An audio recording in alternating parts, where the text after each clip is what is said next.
Perfect. Hi there, welcome to our third and our final Google Hangout. It's really good to have you with us.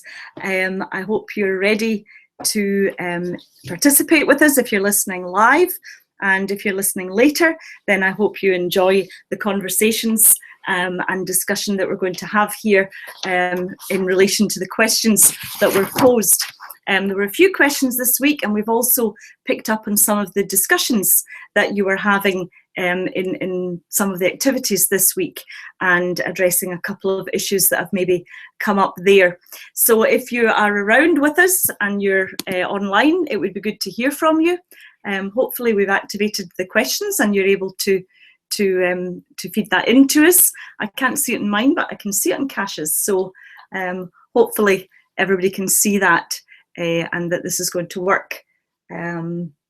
Kasia can certainly say that she's seeing us, so hopefully everybody else can too. So it's good to have you, and we've really enjoyed reading your comments on week 3, where we've thought about what do you actually do as an educator in a classroom to try and engage those who might be marginalised and excluded from learning. We'll just start, I think, as we've done in previous weeks, by looking at the questions that people posed on our Google Hangout page, and we'll try and think about some of the issues there, and then we'll move on to some of the issues that were raised just in general discussions, and then I guess a kind of final summing up from ourselves here at Glasgow. So one of the questions actually that I think was perhaps asked last week, but I think is actually very relevant to this week as well, related to whether online courses could provide education for all. And I think that's a very, very interesting question. Clearly, we have all, for the last 3 weeks, been engaged in an online course. And I'm very aware that those of you who are participating in this have also taken part in other online courses as well. And so clearly online learning has a part to play. And in our 21st century, I think we are very, very, very conscious and aware of the place of online learning and the possibilities that online learning offers. And I certainly think, in terms of education for all, that it is part of the solution. But it's not, for me, the whole answer to this. There are, of course, issues of access, and I am kind of conscious that as people were commenting, particularly on perhaps Maggie in Kenya's work, or some of the work perhaps in Botswana, some of you were sharing issues in different countries, I'm very, very conscious that access to technology, access to reliable electricity supplies for that matter, would be something that wouldn't be terribly helpful, because you just don't have reliable access. And so yes, online learning I think can be part of the solution, but where there is no access, or where electricity is perhaps intermittent, then it can't be the whole answer. I certainly think mobile devices have been very, very useful. There's some wonderful examples of mobile phones being used, for example, in Tanzania. My colleague Frida Tungaraza, who worked in the University of Dar es Salaam, talked about one night when she was lecturing in a big lecture theatre, maybe 1,000 students, and the lights went out. And in our country, probably people have said, oh, well, we'll need to go, that's it, we can't sit in the dark. And they all said, no, we're here to learn, you must keep speaking, we want to learn, we want to learn. And then gradually, one by one, the students got out their mobile phones, and they put on their torch, their flashlight on their mobile phone, and suddenly the lecture theatre was lit up. So yes, I think online education is a really useful tool, and certainly part of the solution. We also need to think perhaps of how we construct the online learning, though. There is a certain pedagogy, in other words, the construction of learning. So an online course is not simply sticking a face-to-face course online. we actually have to think about how we help learners to engage through the pedagogy of online learning. So I think we have to think about that in relation to how online learning might be providing education for all. There's also an issue perhaps around quality. Essentially, anybody could set up anything online. How do we know if it's of good quality? How do we know that it's going to engage learners in the right way, or in the best way, and in a way that supports them? How do we monitor online learning? It's been really interesting for Badria and Kasia, who are both here beside me, as they have been looking at the comments and, if you like, in a sense, kind of monitoring the discussions and all the comments that have been made on our online course here. So there's an issue of how we monitor online learning and online discussions. We run online courses here in the university. I've been part of an online course that we've run for many, many years, and sometimes getting learners to engage with each other through online learning can be quite difficult. It can be quite a scary thought to put your ideas and thoughts out there online if you don't really know the people that you're learning with. Whereas if you're sitting with them and you learn and build up a relationship with them, then you might be more inclined to put some ideas out there, even if you're not sure if they're a good idea, or maybe it's about the feedback, I guess, that you receive. So trying to engender some kind of online engagement in a way that you get through face-to-face is something also that would have to be thought about for online learning. I certainly think it has the potential to support, absolutely, online learning has the potential to support education for all, but it can't do it on its own, and I think we need to have different ways and different mechanisms to suit different situations, different kinds of learning, perhaps different groups of learners as well. So that was a good question. One, as I say, that I think is a hangover from last week in week 2, but in actual fact is relevant to what we went on to talk about this week in week 3 in terms of the classroom. Another question that we were asked related to severe medical issues, talking about anxiety and depression, and how we can support young people with severe and anxiety and depression. And I think for us, very much when we thought about this question, what we ended up thinking about was the whole idea of a team approach.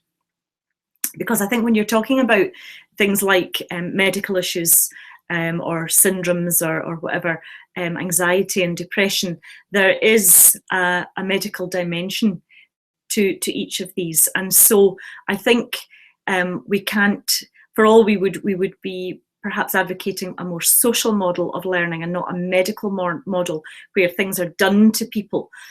Nonetheless, the medical aspect of these labels and the conditions, if you like, are very obvious when you're working with these groups of young people. And so we can't ignore the medical aspect.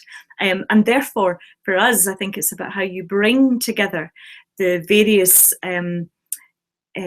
disciplines, which might include medical staff, education staff, and perhaps in our country context, social work staff, psychologists, psychiatrists, how you bring each of these people together to the table, along with parents and carers, along with the young person themselves, and how you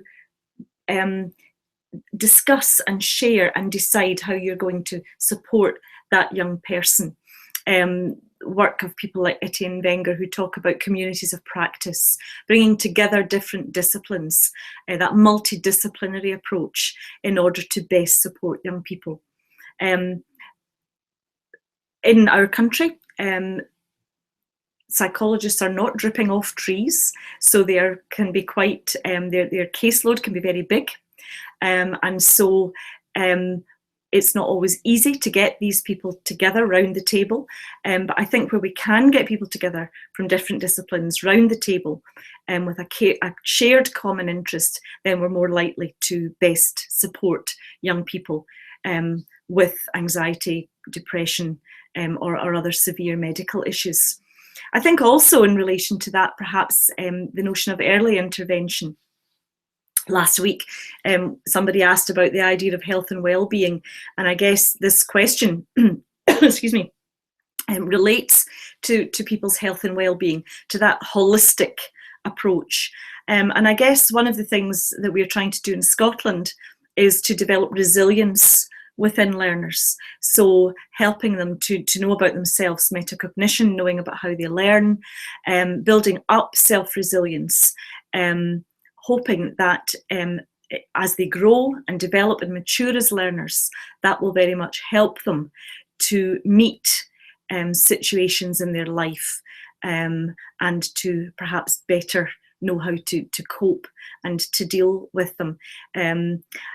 I think also, again, last week we touched a little bit on this, perhaps also we need to think, why are young people anxious? Why is there this great anxiety? I heard a discussion on a radio programme here in Scotland just the other day. Driving in my car, the radio was on, and they were talking about how anxious young people were. And so perhaps we also have to look at curriculum. We have to look at assessment and the part that assessment plays. Assessment, when it's about performance, if you like, and a measuring, and how tests and exams can certainly lead to anxiety. And perhaps we also need to think about expectations. Expectations, I would argue, have to be high, but they also have to be achievable. And I think where we put, well, we might be the system, we might be schools, teachers, parents, or indeed the young person themselves. When they put themselves under too high an expectation, then that can perhaps lead to stress as well. And I think anxiety and stress is perhaps also a societal issue that we need to kind of grapple with and think about pressure, about the work-life balance, or perhaps more often it's an imbalance, and to think about what we do about that. Do we have any comments yet? We've got somebody saying hello. Hola. Hola to you too. And I'm going to guess you're from perhaps Spain or somewhere, or if not, then it's good to have you with us. And we would welcome your questions. We have some here, but there's not an exhaustive list of questions, but it's good to see we have people joining us. Somebody asked about financial help for study for those with disability. I wasn't quite sure of the context that question was asked in.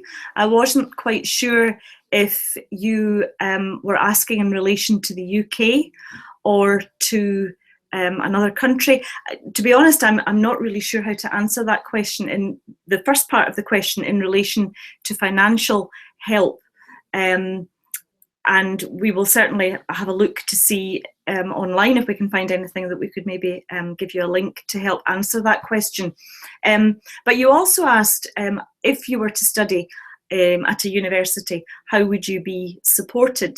And so we just thought we would share with everybody who's listening that we have within the University of Glasgow, for example, using this as an example because it's one that we know, but this is true for many countries and many universities. We have a disability services unit who are very much there to support and to see how they can best help the university to support learners who may require additional support when they're here studying with us.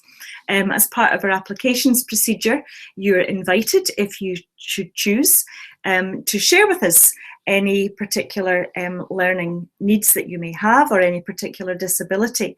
And on our form, there's a box that you would tick. And if you tick that box, then it kind of kicks in certain processes. And we would be looking to see how we can best support you. So, for example, if you were to tick the box and say that you're dyslexic, then that would trigger reports that come to programme leaders such as myself, so that we would be made aware of the particular issue that you needed help with. And we would then ensure that lecturers were working alongside you to best support you. So we also routinely in the university, at least we try as hard as we can, to make sure that all our presentations, for example, are available on our virtual learning environment before the lecture actually starts, so 24 hours at least before it starts, and we would be making sure that you could access that. We would be looking at ways of ensuring that if we were giving out paper-based materials in class, that if you had a visual impairment that required the text to perhaps be made bigger, that we would be doing that and providing you with a larger text version. So I guess we would very much be trying as a university to support you. If you've got as far as reaching toward the second last step, called A Story of Hope, where one of our current master's students, Marta from Ukraine, shares some of her learning experiences. Marta has been really excited by the fact that the university here has given her an electric chair to help her to get round campus, and she's found that enormously helpful in physically accessing buildings here in the university. I know that the University of Dar es Salaam, for example, in Tanzania, also supports disabled students. I remember seeing students with disabled cars, for example, going around campus in Dar es Salaam too. So I think where universities are genuinely concerned and interested in learning and making sure all learners are included and engaged, then we would certainly be doing all that we can to ensure that we can support you in your learning when you were here with us. And it's very much looked at on a case-by-case basis as well. I think we've maybe got Gary joined us. Hi, Gary. You Gary from the US. Welcome, Gary. He's working on a tricky question. Oh, Gary, you asked a tricky question last week, and I've got a feeling you're about to do the same again. Okay, we're always up for a challenge. We'll look forward to that coming in. Until it does, we're going to look at a question that, forgive me if this pronunciation is not correct of your name, I think it's Gamiel asked. And this question was, does a school have to provide a student with reasonable adjustments to achieve the minimum acceptable level? And that's a very interesting question again. I'm not quite sure of the context the question is asked in, so I'm going to answer it from the context of the United Kingdom here, where we do have legislation that requires buildings to make what they call reasonable adjustments to the building so that people can access it. I was very struck as we were putting together some of the video footage for this online course. I phoned our estates and buildings people to have a chat with them because, as I shared in one of the steps in week, I can't remember which week it was, the one about architecture. Is that last week, Charles? Yeah, week 2. I shared that we've got this big rebuilding campus. Sorry, excuse me. We've got a big building project on our campus going on at the moment, and it's really just kind of about to kick in over the next few years. And very much they have put together a working group comprising of staff, of students, of administrative staff. So all representatives, all stakeholders in the university have come together in this working group, and they're very much thinking about the building and about the physical layout of the building and so on. And they were very, very clear when I spoke to them that yes, there's a minimum acceptable level which is set out in the Act in relation to access, but they were also saying, minimum is okay, but we really want to be aiming for more than minimum, trying to do as much as we possibly can and the best that we can for our learners. So yes, schools, certainly in the UK, are expected to make reasonable adjustments to achieve the minimal acceptable level as outlined in the legislation. However, just today, I woke up this morning at 6:45 when my alarm kicked in, and it was on a news item on the radio talking about a report that has just come out. Now, I have to confess, I've been teaching all day, up until about 10 minutes before the Google Hangout started. So I've not had time to go and read this report for myself. And that's always important to do that, because when you hear the media talking about reports, they pick up in particular things perhaps, or they're trying to push a particular story or a particular line. So I would be suggesting it's always good to go and check what the report actually says. But going with what I've read on the media and heard on the media, the headline is about disabled people only being an afterthought. So we introduced this legislation for disability and access and so on in 2010. So it's 6 years now, and they've been doing a study to say, well, what impact did it have? And the House of Lords, our kind of upper house in our parliamentary system, have published this report, and this is one of the findings, is that disabled people were very much an afterthought, particularly in relation to transport. And the particular media report I read was talking about taxis, for example. Just I had a quick look here. The report highlighted taxi drivers refusing to take guide dogs and wheelchair, using sports fans, being forced to sit with opposing fans. The government's response was that it monitored those with a duty to make reasonable adjustments on disability issues, but the person who chaired the committee said, we've been struck by how disabled people are let down across the whole spectrum of life. So legislation is good. I think legislation is necessary. I think legislation can be incredibly helpful. But we're back to this kind of policy practice gap again. We've talked about that in terms of learning, and we talked about it at the beginning against the kind of disparity between what the international legislation says and then what happens in practice. And here we are in week 3, back to talking about that difference again between what the legislation says should happen about access and actually what some lived experiences are discovering. So it's if you go on to any of the kind of news online news stations, you will perhaps find the report. You can read the media's interpretation, but I would encourage you to go back to the original report, which we will do later when we have had a little bit of time to do that. So Gary's obviously still thinking on his difficult question because it hasn't come in yet, I don't think. It's going to be really difficult, I think, this week. So to move on, we have been struck that there was, in one of the threads, one of the activities, there was a bit of discussion around inclusion, and then for a particular group of learners, where inclusion perhaps is quite difficult and can be quite challenging. And just for a bit of warning for Kasia, I might ask Kasia to make a comment about this, because Kasia at the moment is teaching on a course called Identities, Relationships and Behaviour. It's part of our Masters in Inclusive Education here, because there was a lot of comments around behaviour. Now, before I came to work here at the university, excuse me, one of the jobs I used to do was a behaviour support teacher.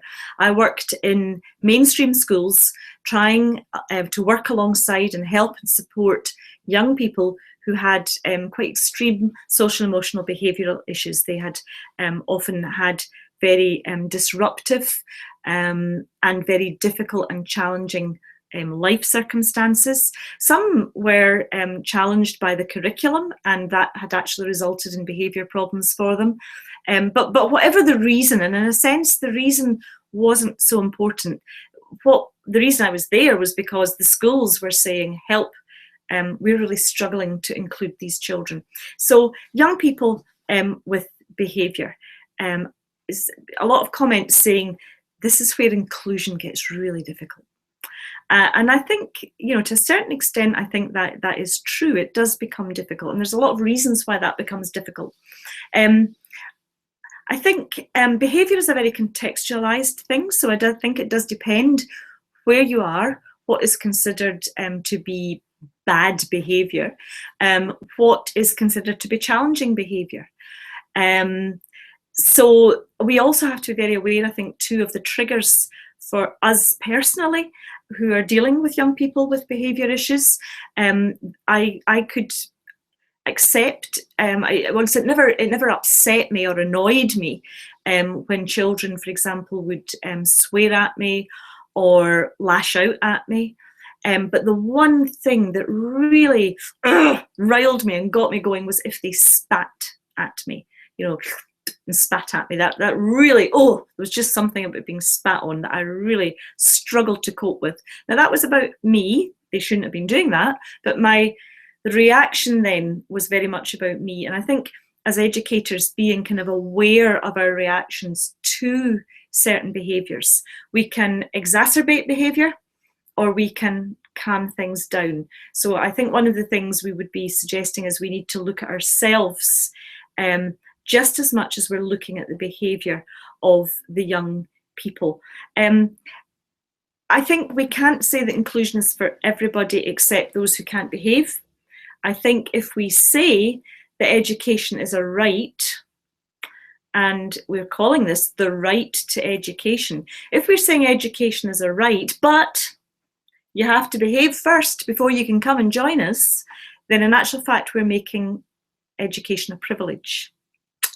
And so I think we perhaps need to think about that. I think we also need to think about how we structure learning. And I think we need to also focus on curriculum, and we need to, as educators, we need to focus on school and learning. We have a colleague here in the university called George Head, who's done a lot of work around that idea of if you have better learning, you will have better behaviour. There's Gary, you've sent your difficult question. We're going to tackle that in a minute. I'm going to hand over to Kasia, who I'm going to get to come into the picture here, and who's going to maybe share just a few thoughts perhaps around this better learning, better behaviour, maybe some of the things you've been talking about in your course with the group of teachers that you're working with. And I'm going to look at, Gary, I'm going to look at your question while Kasia's doing this as well. Yeah, hi everyone. In terms of behavior, like I always think like, why is it important to relate to behavior? As Margaret mentioned before, a lot of people say, oh, we need to get rid of this child who's disturbing everyone from the classroom. But we need to realize that when it comes to behavior, especially inappropriate behavior, we can see only the tip of an iceberg. But what is underneath the behavior, it's very important to understand, because many times what we see as unwanted behavior is underpinned by difficult situation at home, for example, or it might be related to certain health problems. In terms of better behavior, better learning, better behavior, the main idea is that as teachers, we should above all concentrate on pupils' ability to learn, ability to think about their own thinking, ability to learn about learning. I suppose the question is, what does that mean then for educators? What do educators have to think about? There is this general belief that when we can eliminate inappropriate behavior through encouraging our students to focus on learning, when they do understand what's going on in the classroom, when they are really enjoying what they do, inappropriate learning will be eliminated and the learning behavior will take place in the classroom. Does it make sense? I think so. Thank you, Kasia. Thanks. Gary's question is one that was actually picked up on one of the discussions. A couple of people responded. I responded myself to this question, where towards the end, when we thought about the 58 million children who are out, or the phrase used by the UN was out of education. And the person was questioning what do we actually mean by that? What does out of education mean?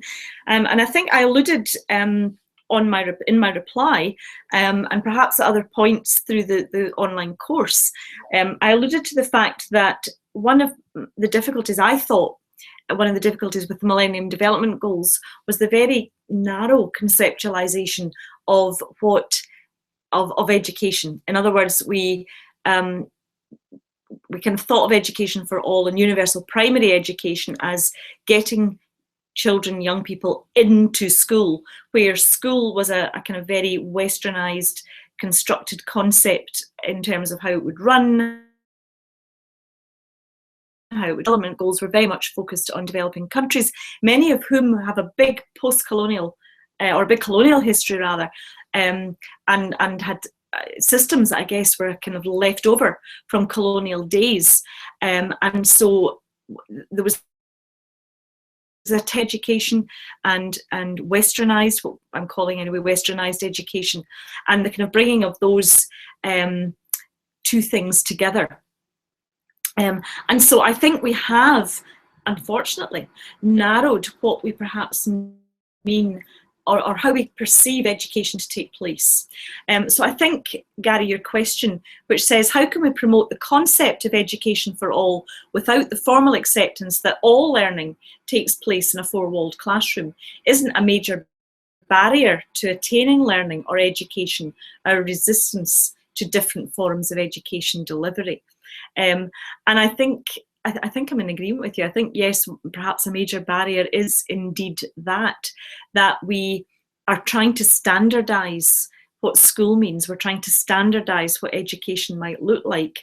And I guess that links a little bit to Michelle's, the step where Michelle Schweifert, who works here with us in the university, spoke about the idea of contextualised pedagogy. Well, ideas of social constructivism, for example, based in one particular culture, might or might not have something to contribute in other contexts, but we need to think about what it means. And again, as we've been putting this online course together, it's been a real privilege for me to talk with Badria from Saudi Arabia, to talk with Kasia from Poland, and to work with the students that we've been working with just today, with students from Libya, from Greece, from Scotland, England, many countries represented in the classes just an hour ago here in our building, and thinking about what does it mean in these particular contexts. And I think too, we have to, perhaps as well as broadening out our notion of what school might look like, perhaps we also need to think about what learning might mean.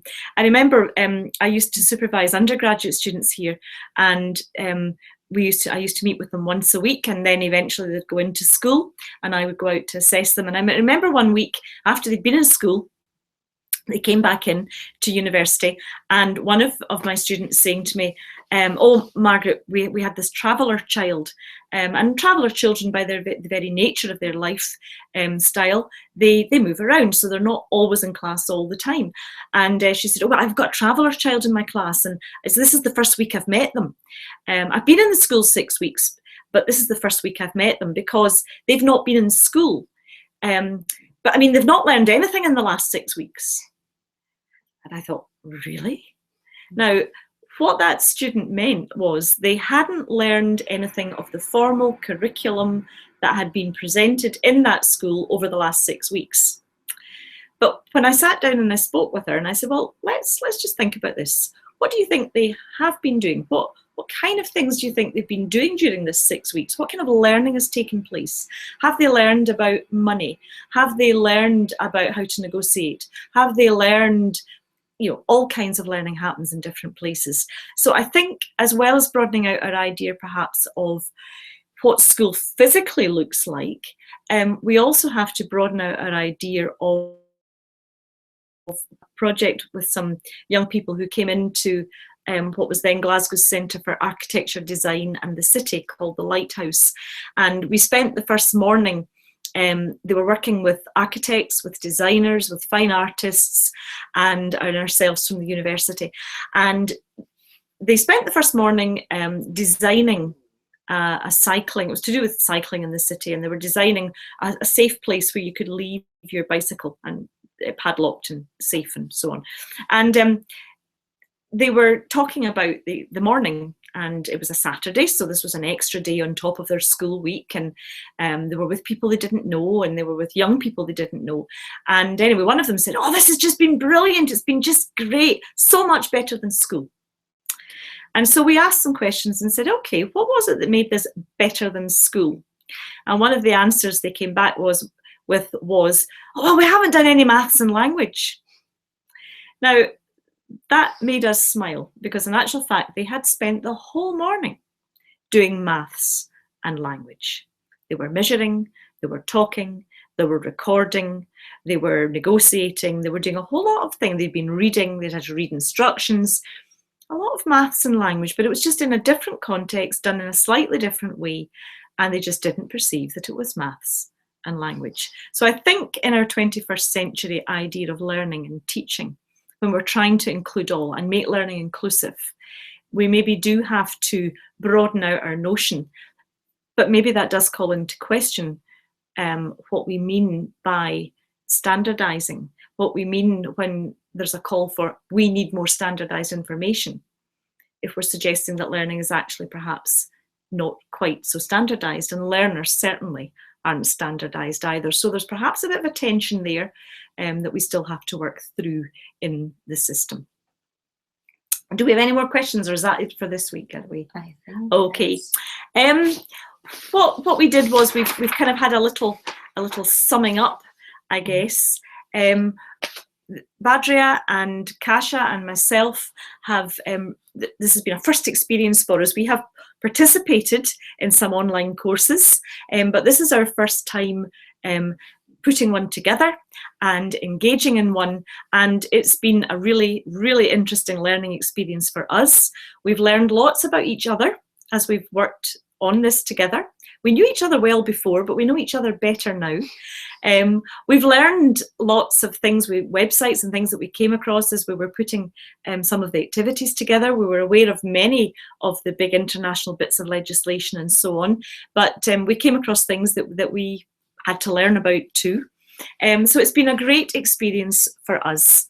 And I think one of the things it has done is underline that education is actually a very, very powerful thing. I think taking young minds as we do in school, as we construct it in that narrow kind of way, and we help them on their journey, that learning journey that they've kind of they've embarked on. A journey that we've actually all been down that road quite far, and we've kind of come back that road to meet them. And as we help bring these children on, it's a huge, huge privilege. Gary, you've just asked another good question. Even in one of the richest countries in the world, and Gary is from the USA, aren't we relegating our young people to poverty if we don't allow education without the constraints of what we define as school? Well, indeed we may be. I think school, all of these words come a lot of baggage. They conjure up certain pictures, and of course, well, let's be honest, Kasia and Badria and myself, we've obviously all been fairly successful at school, because we wouldn't be where we are doing what we do if we hadn't managed to successfully get through the system this far.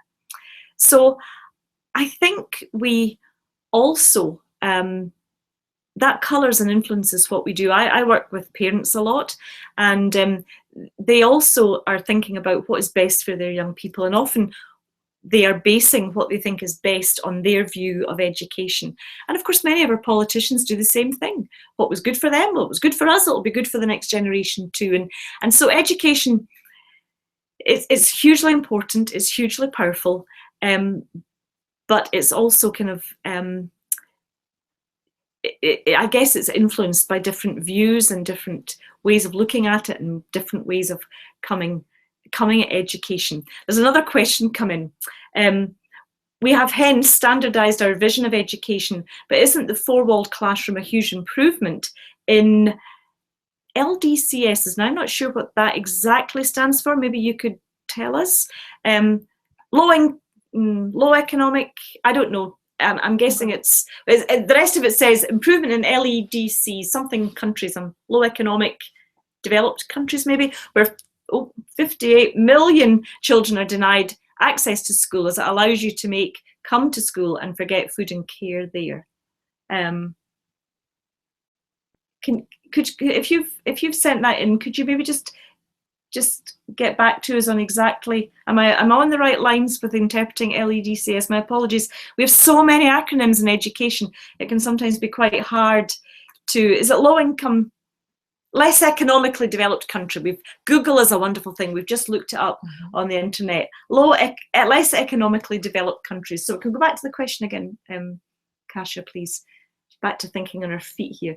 We've hence standardised our vision. I think we have standardised it, and in many cases, for very good reasons, we've standardised it. I'm not saying it's right or necessarily we've standardised it in the best way, but there's I guess the kind of aim behind all of this is starting out from a place of good intention, and certainly I think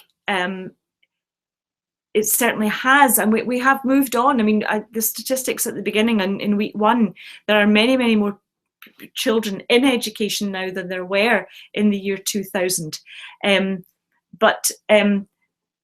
you've got back to us, great. It allows children to go to school, get free school meals in some cases, and access to healthcare at the same time. Yes, I mean, I'm not saying, I suppose we're not saying here that what we've done is wrong. I think what we've done is a lot of it is very good and has its place, but I think we need to look as well at different alternatives, and maybe it's the idea of not only just doing one thing, but it's the idea of maybe looking and doing a kind of a range of things, and looking in these less economically developed countries about what is appropriate for those places. I mean, other statistics highlight the huge shortage of teachers that we have. In fact, in our own country here in Scotland, we have a shortage of teachers. There's one particular area of Scotland that is currently really struggling to recruit teachers. I think teacher education is important. We had a section on teacher education in our online course. And I think we need to think about how we help people to become teachers, and because all kinds of people, I think, can become teachers.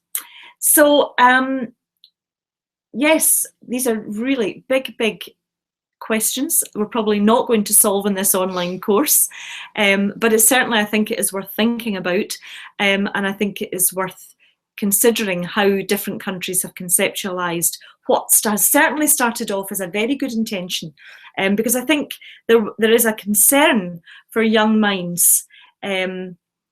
Somebody's saying, while we are waiting for our classrooms to be built, don't we miss out on the opportunities to allow learning to take place anytime, anywhere? And yes, I guess it's about, I mean, I suggested in the summing up video, if you've had a chance to watch that yet, then I think I say maybe we have to stop talking about inclusion and kind of make it happen. And maybe that's true for education. Maybe we just have to stop talking about or waiting, as you say, on a building being built, but let's start looking to see where are learners, and how, where they are, can we best meet their needs. I gave the example, I think, last week's Google Hangout or the week before's, where they based the learning in Egypt around the recycling that was going on.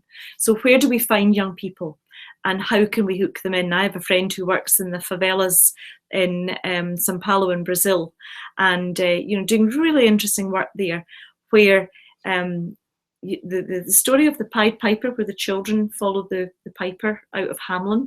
I don't know if that transcends cultures, but we have a story here in Europe certainly about the Pied Piper.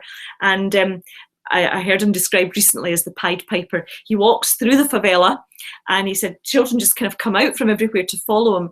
And partly that's because when they get there, they feel safe, they're engaged, somebody cares for them, somebody looks after them, feeds them, as somebody mentioned, and they're in a better place to start engaging in that learning process. And I think, as Maggie's examples from Kenya showed as well, it's not just about the cognitive care that we need to take, but it's again about that holistic care. And that's true, I think, for learners here in Scotland as well. We can't just worry and be concerned, although we need to be concerned about this too, about the kind of the end result of an exam result. But we're concerned about the whole child. We have something called the 4 capacities in Scotland. We're trying to help young people to be we'll see if I can remember them now, that they're going to be successful learners, effective contributors. Can you look up the 4 capacities for me? Because it's a bit like the story of Snow White and the 7 Dwarfs. I can never remember all of the 7 Dwarfs' names. The 4 capacities. Here we go. They're going to become, and this is for all children, regardless of what kind of school they're in, what issues they have. We're trying to help them become successful learners, confident individuals, responsible citizens, and effective contributors. Very much linking into the 4 areas that the UN also outlined. But many of these have their roots as well in that holistic view of a child, not on a young person. Not simply did they come out with so many A's at the end of an exam result, because society is a much bigger thing, I think, than the exam results. So I was talking there earlier about taking young minds and about how as educators we have this great, huge privilege and responsibility as we take these learners down this road of this learning journey that we're on. Working with those who are marginalised and excluded, well, quite frankly, can be tough. There can be setbacks. You can think you've taken 2 steps forward, only 2 weeks later to take about 10 steps going back the way. It can be emotionally draining. You worry at night, and you're lying, wondering in bed, wondering what's happening to these pupils, these young people you work with. Where are they? What's happening to them? Did they get something to eat? What did they meet when they went home? Who was there? What state and condition was the person they were going home to in? But if we let that swamp us and overwhelm us, then we may not be much use to them when they come back to us the next day. And I think we have to really do all that we can do. And we maybe can't do everything, because it has to be a community approach, it has to be a whole society approach, a whole interdisciplinary approach. But we need to do what we can do as educators, and we can do quite a lot. But when there is a breakthrough with these kind of children, then it's really exciting. And perhaps there isn't much that beats that light bulb moment. Or indeed when you meet young people later on in life who've been through tough times and for whom you manage to help them to continue to engage in education. Social media has allowed me to hook up with many ex-pupils. It's making me feel very old, but it's been great to see them, to meet them, and to learn where they are and what they're doing. Now, it's been really, really interesting. And I think one thing I've learned from meeting up with my pupils online and through social media is I get very, very worried when people think they can predict where people are going to end up. I don't think we can. There are too many things that come into learning that we just don't know about. Illness, circumstances, all kinds of things. So to predict and say, well, that child is going to end up there, I just think that's very dangerous, very limiting as well. So I think as we help that person on the journey, then I think it's really worth hanging on in there. So I think if we're going to meet Sustainable Development Goal 4, where teachers are a key and crucial part of the solution, then we need to think about inclusive ways of working. We need teachers, we need educators, we need people in society, and many of you who have engaged in this course, you're not all teachers. Some of you want to become teachers, some of you are parents. I think we had a playwright and we had a journalist and all of these, but we need to be, I believe, challenging injustices when and where we see it. We need to raise educators that know how to critically analyse some of the policies that we're being asked to implement, to ask some of the hard questions. Politicians don't hold all the answers, and neither do educators. But I think when we get together as educators, as we have done in this course here, and where we talk and discuss and share ideas, where at the centre of that is the learner and our care and concern for the learner, then I think we have some opportunities to meet the needs of learners and to include those who are excluded and marginalised. I think I would like to say actually a big thank you to Kasia and to Badria, who have been through this whole journey, talking of learning journeys, of putting this together, of working with the technology and of contributing to a lot of the ideas and to monitoring. So thank you very much. And thank you, Margaret, as well. It's been great. And I'd like to thank John and Craig, who have been our advisors internally here in the university, and also to Future Learn as we put the course together. But I think most of all, we'd like to thank you for being with us, for sticking with us, for participating, for in many ways engaging in ways that we were just so excited about, beyond what we'd even hoped in many ways. And we'd like to thank you for your passion and your commitment to those who are marginalised and excluded from learning, and your passion and commitment to trying to make things better. And I think together we can break down the barriers or jump over the hurdles. We talked about different words, and then somebody said, I don't like either of those. I think we should just talk about learning. And all of these are great ideas, but whatever we're going to do, I believe that when we come together, then we can, if we really want to, we can start to include all. So thank you very much for participating in our course. Thank you for great comments. Gary, thank you very much for all your questions, and you've just thanked us very much for the Hangouts and for the course. And thank you to all of you who have said how much you've gained from this and enjoyed being part of it. We've enjoyed it too. It's been really great. Thank you very much. And let's just go out there and let's start to support our learners. Thank you. Bye-bye.